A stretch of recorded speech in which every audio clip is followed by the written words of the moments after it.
सो good afternoon everybody, myself Acharya Vishwendra. आज कुछ question आपसे डिस्कस करूंगा। जैसे पहला क्वेश्चन है, आपसे पूछा है डायमेंशन ऑफ मैग्नेटिक फ्लक्स। तो मैग्नेटिक फ्लक्स का जो डायमेंशन है वो होता है m1 l2 t-2 i-1। ये flux is equal to LI वाले फॉर्मूले से आ जाएगा आपका, तो ये इसका डायमेंशन होता है। Next question is dimension of magnetic field. तो हमें पता है force is equal to QVB होता है, तो मैग्नेटिक फील्ड यहाँ से F/QV आ जाएगा। तो मैग्नेटिक फील्ड का डायमेंशन होगा फोर्स का upon Q into V। Force होता है m1 l1 t-2 charge IT और वेलोसिटी l1 t-1। तो इसको सॉल्व करेंगे m1 l0 t-2 i-1 आ जाएगा। Next is dimension of self inductance. तो सेल्फ इंडक्टेंस का डायमेंशन होता है m1 l2 t-2 i-2।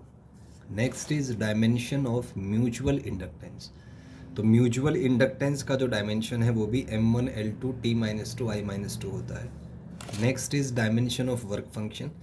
तो वर्क फंक्शन क्योंकि एनर्जी होता है इलेक्ट्रॉन वोल्ट, तो इसका जो डायमेंशन है वो सेम होगा as that of energy which is m1 l2 t-2। Next is dimension of angular frequency. Angular frequency माने 1/t या 2π/t बोल सकते हैं। दोनों ही केसेस में जो इसका डायमेंशन आएगा वो होगा m0 l0 t-1।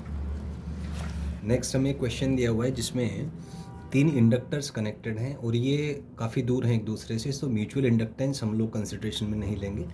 तो अगर म्यूचुअल इंडक्टेंस नहीं है तो inductors as a resistance add होते हैं, तो तीनों को आप ऐड कर दीजिए, तो टोटल इंडक्टेंस 6L0 आ जाएगा। वहीं पे इस वाले क्वेश्चन में तीनों रेजिस्टेंस पैरेलल में है, तो पैरेलल में रेजिस्टेंस इन्वर्स होके ऐड होते हैं, तो 1/L इक्विवेलेंट आ जाएगा आपका 1/L0 plus 1/2L0 plus 1/3L0।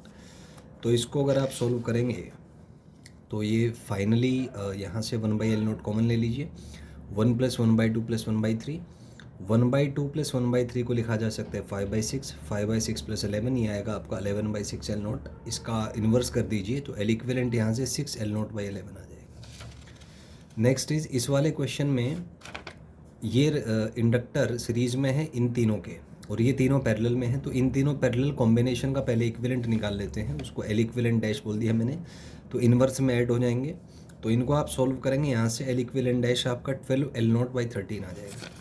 अब ये वाला क्योंकि इसके साथ सीरीज में है तो कॉम्बिनेशन का L0 प्लस 12/13L0 सॉल्व करेंगे 25/13L0 आ जाएगा। नेक्स्ट क्वेश्चन इज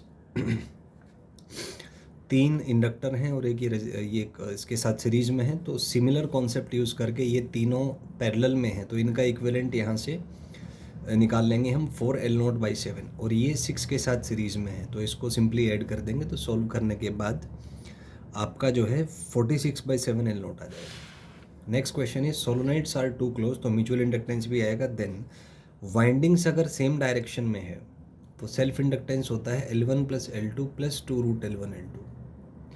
और अगर अपोजिट मतलब ये वाइंडिंग सेम डायरेक्शन में आपको दिखाई दे रही होगी, यहाँ पे वाइंडिंग अपोजिट डायरेक्शन में है तो प्लस की बजाय माइनस कर देते हैं। तो इस तरीके से आप इसको सॉल्व कर सकते हैं।